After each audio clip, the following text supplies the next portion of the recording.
So I was asked a bit to elaborate on the pros and cons of living in a small town versus a big city. Obvious thing is, of course, there's less people to work with, less collaborations. Another con is that as a musician or like producer, it's harder to get maybe musical inspiration. Like I always used to go to more concerts and gigs when living in Riga, for example. I always visited the jazz club, and it kept me inspired for days. Now you need to find inspiration in other areas.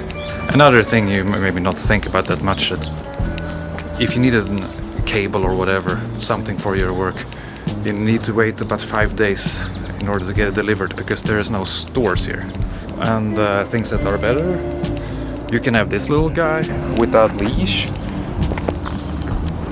Obviously the rent is lower. My wife actually got this notification from her fitness app that her heart rate has decreased significantly during the last 30 days. And we were wondering why, and then like, it's probably from moving from a loud city to a calm city. There's probably some health benefits. It's not that bad. The desk space is a little bit messy. Let's clean this shit up.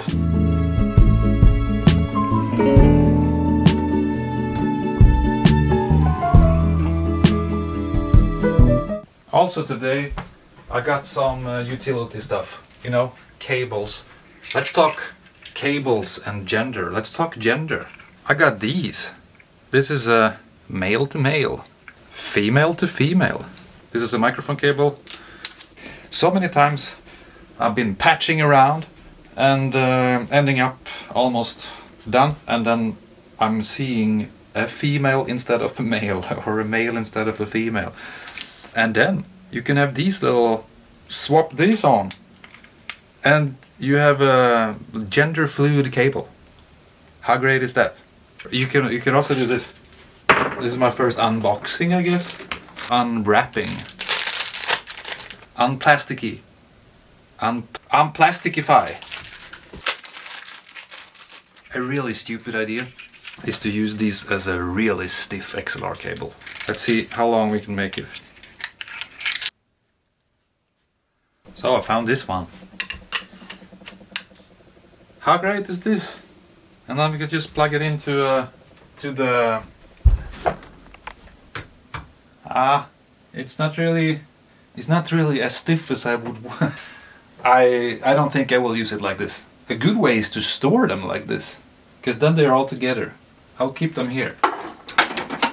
They're my army of gender fluid cable adapters.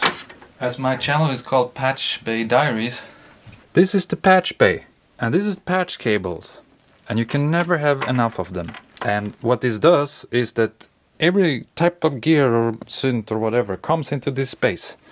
And if I wanted to go this and that and this and this and this and go to different directions here, everything happens here.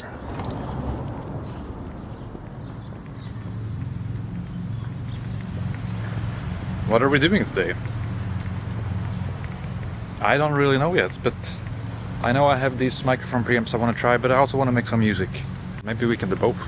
See what state this place is in today. Let's try to record something in here today. Let me show you the box, the magic box. If you need anything in a studio, you can always find it in this box. Here is everything. This thing, if you want to know how long a minute is, it's perfect things. I really recommend everyone trying to have a box with everything. It's so convenient. I know what I want to try to do today. I have decided I want to experiment a bit with starting songs from different angles.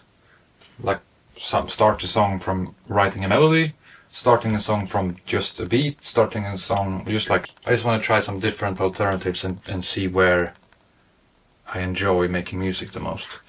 And the other day I heard a song which had this super steady drum beat, and I was like, oh, it would be so fun to just build something on a super steady drum beat. I can't play songs, of course, because it's YouTube and all of that, but I remember I took a screenshot of it. Don't Cut Bangs, Vow and Buck Nini.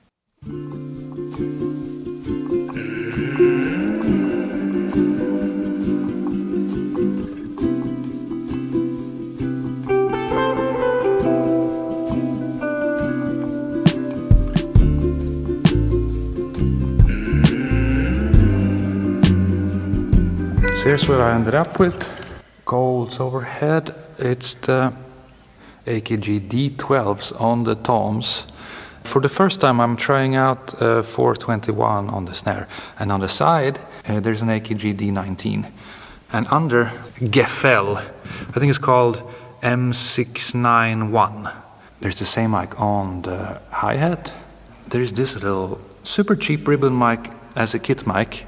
It's the Golden Age R1, and I upgraded it with the new transformer. It's a Lundell transformer, and on the kick, there it is. And that's the almighty D12. As a room microphone, the R88A.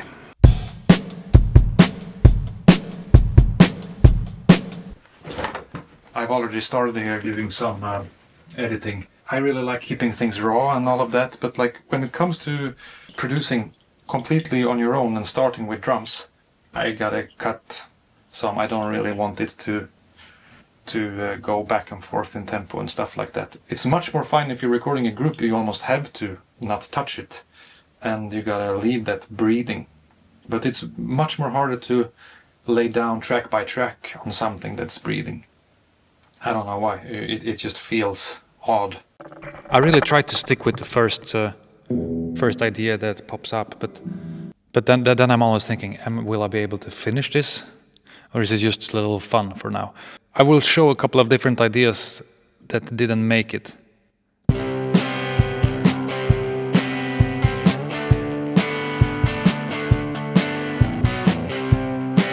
So some kind of indie rock kind of sound. Then I went all AC/DC.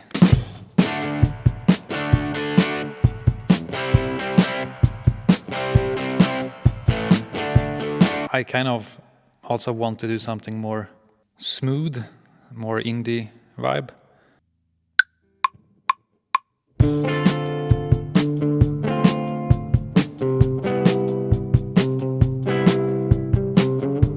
I change my mind all the time.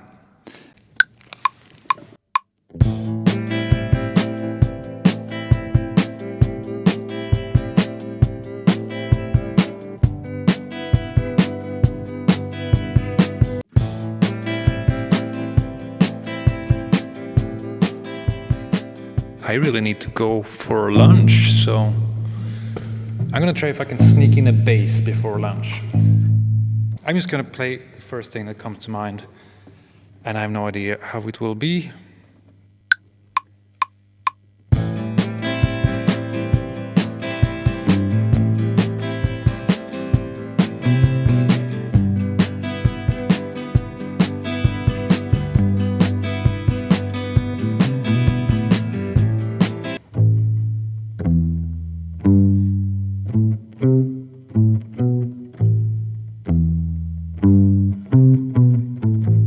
What about something walking like that?